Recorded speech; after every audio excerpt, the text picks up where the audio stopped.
तुमसर नगर परिषदेच्या निवडणुकीमध्ये आपले उमेदवार इंजिनियर प्रदीप पडोळेजी यांच्या प्रचाराकरता लोक महाराष्ट्रातल्या 40,000 गावांमध्ये राहतात आणि तेवढेच 6.5 कोटी लोक तुमसर सारख्या 400 शहरांमध्ये राहतात।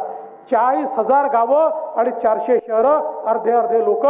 त्यामुळे या 400 शहरांचा विकास करणं म्हणजे अर्ध्या महाराष्ट्रातल्या लोकांचं जीवनमान उंच करणं। मोठ्या प्रमाणात निधी देणं आपण चालू केलं।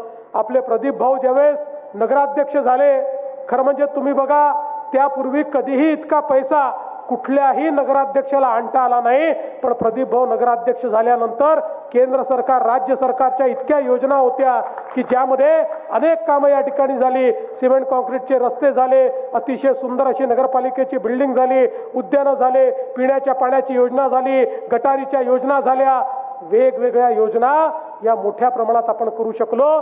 कारण जवळपास 50,000 कोटी रुपये मोदीजींनी या महाराष्ट्राला शहरांच्या विकासाकरता दिले।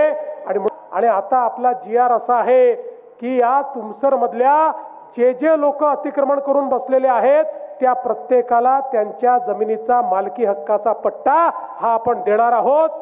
आणि केवळ पट्टा देऊन थांबणार नाही, तर त्यासोबत जो कच्च्या घरात राहतो किंवा बेघर आहे त्याला 2.5 लाख रुपये प्रधानमंत्री आवास योजनेतनं पक्क घर बांधण्याकरता देखील आपल्या नगरपालिकेच्या माध्यमातून त्या ठिकाणी आपण देणार आहोत। त्या ठिकाणी सांगेन, आपले प्रदीप पडोळे ज्यावेळी नगराध्यक्ष म्हणून काम करत होते, मी तुम्हाला केवळ प्रदीप पडोळे आपले उमेदवार म्हणून सांगत नाही, पण महाराष्ट्रामध्ये काम करणारे जे नगराध्यक्ष होते त्या रँकिंग मध्ये पहिल्या 10 मध्ये प्रदीपचं नाव होतं। याचं कारण एक इंजिनियर माणूस, त्याला संपूर्ण त्या ठिकाणी काम कळत होतं, त्या ठिकाणी कशा प्रकारचे आराखडे करायचे ते समजत होते आणि म्हणून अतिशय चांगल्या पद्धतीने त्यांनी काम केलं। आणि सगळ्यात महत्त्वाचं काम काही केलं असेल तर आता या ठिकाणी पाठपुरावा करून या नगरपालिकेची हद्दवाढ केली।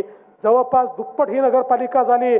7.5 स्क्वेअर किलोमीटर मधली आता 15 स्क्वेअर किलोमीटर मध्ये झाली।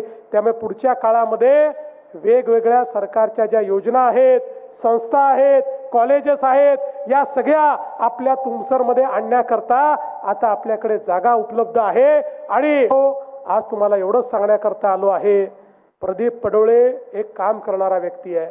मी यांना जवळून बघितलेलं आहे, अनेक वर्ष मी त्यांना पाहतोय, त्यांच्याकडे एक विजन आहे आणि सगळ्यात महत्त्वाचं मी पूर्ण ताकदीने त्यांच्या पाठीशी उभा आहे।